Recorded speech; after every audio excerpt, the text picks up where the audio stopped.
sizning teran tafakkuringiz, hayotiy tajribangiz, kamtarlik va fidoyilik kabi oliy fazilatlaringiz barchamiz uchun ibrat maktabidir.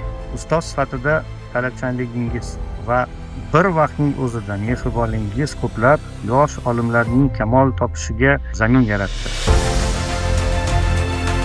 Abdurahmon Asimov Esonxo'jayevning 85 yosh yillik muborak yubileyi munosabati bilan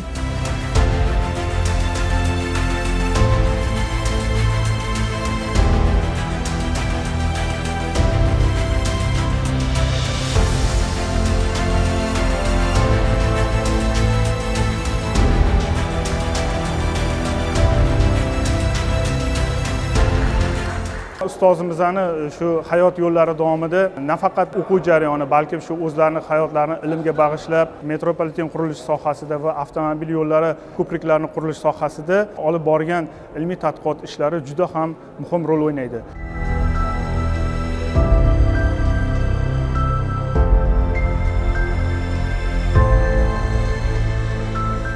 Bu konferensiyamiz ustozimiz Esonxo'jayev Abdurahmon Asimov domlani 85 yillik yubileylari munosabat bilan tashkil etildi.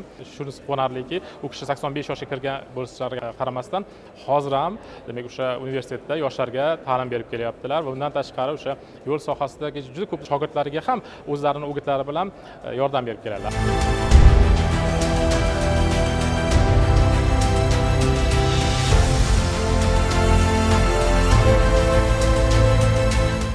sozlik va tonnelsozlik sohasi, metropoliten qurilishi, ularni loyihalash, ekspluatatsiya sohasida bir qator zamonaviy texnologiyalar, seysmik barqarorlik masalalarini ko'rib o'tildi. Bugungi konferensiya davomida xorijiy olimlar va bizning mahalliy olimlar bilan birgalikda bir qator diskussiyalar bo'lib o'tdi va O'zbekiston Respublikasini qurilish sohasiga yangi zamonaviy texnologiyalarni olib kelish masalalari ko'rildi va bu bo'yicha xorijliklar o'zini ilmiy amaliy tajribalarini bizga ulashdi.